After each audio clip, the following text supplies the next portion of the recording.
Pagiku cerahku, matahari bersinar, ku gendong tas merahku di pundak. Selamat pagi semua, nantikan dirimu di depan. Salam dan bahagia, Ibu Bapak Guru hebat dan praktisi pendidikan, dimanapun Anda berada. Kali ini, Ibu Bapak akan melihat contoh situasi pembelajaran di sebuah kelas tingkat sekolah dasar yang menerapkan pembelajaran berdiferensiasi. Mari kita saksikan bersama-sama.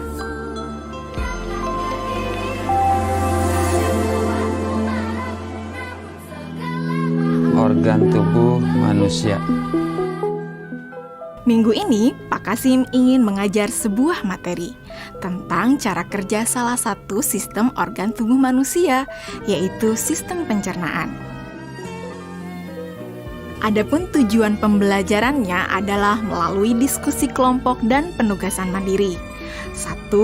Murid dapat menjelaskan fungsi organ pencernaan pada manusia.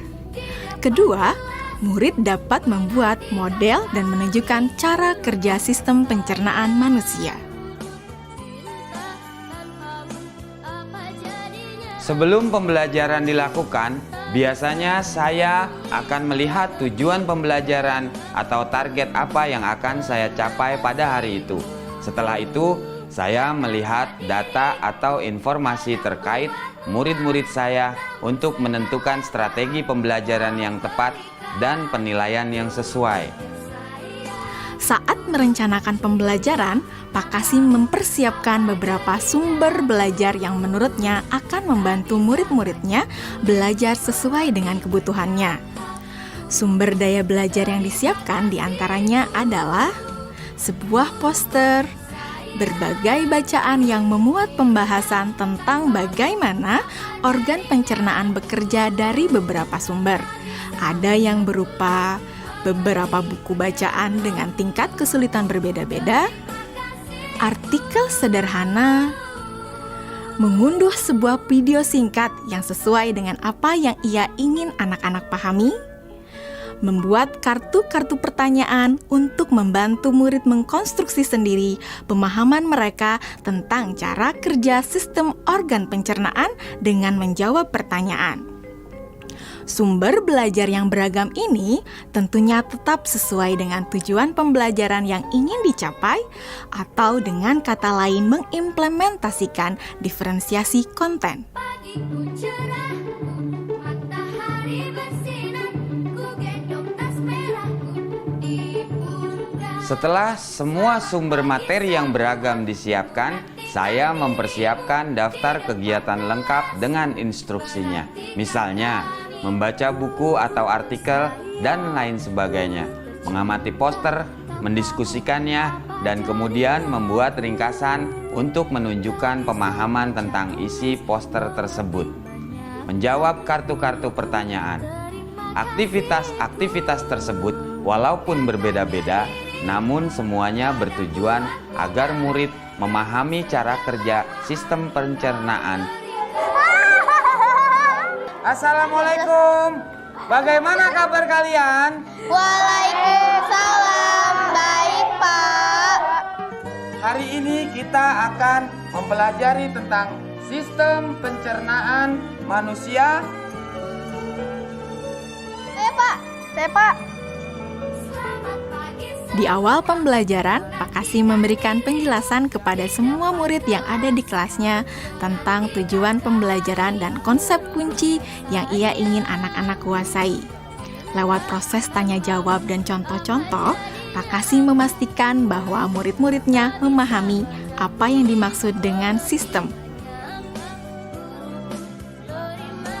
Pak Kasim meminta murid-murid bekerja dalam kelompok. Untuk penugasan kali ini, Pak Kasim telah mengelompokkan murid berdasarkan tingkat kemampuan murid membaca.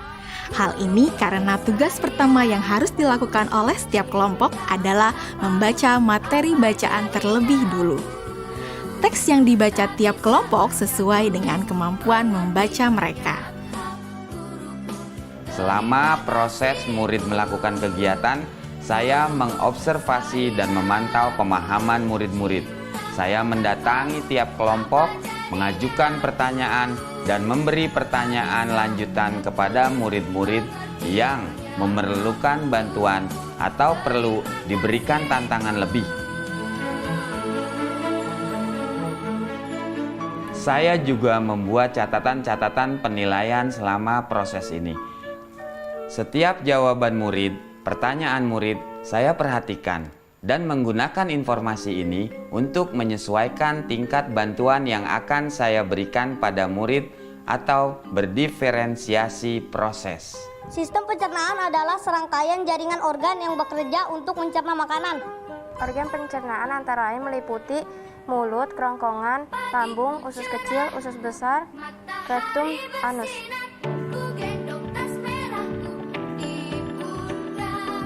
Selamat Sekarang silakan membuat model yang menunjukkan sistem kerja pencernaan manusia secara mandiri. Selama proses murid-murid membuat model sistem pencernaan, Pak Kasim berkeliling melihat pekerjaan murid untuk mengetahui sejauh mana pemahaman murid. terima kasih.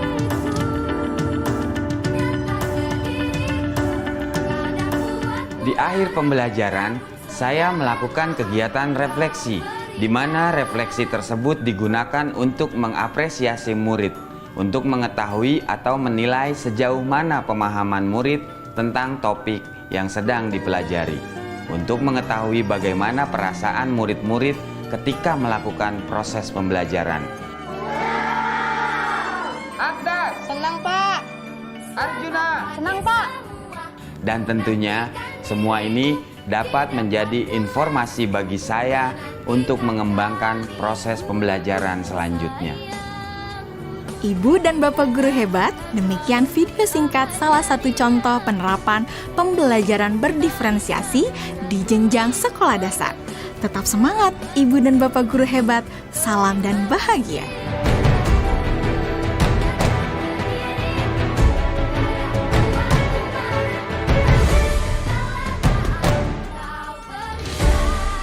Guruku tersayang, guru tercinta, tanpamu apa jadinya aku?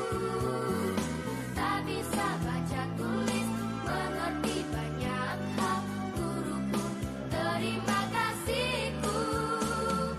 Guruku tersayang, guru tercinta, tanpamu apa jadinya aku?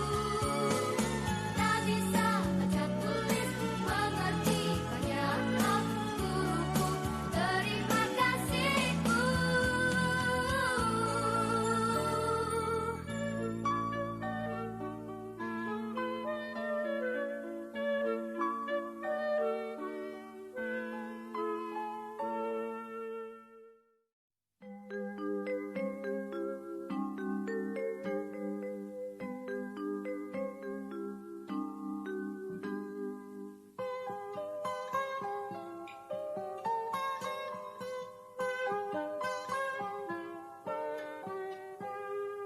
Pagiku cerahku, matahari bersinar, ku gendong tas merahku di pundak.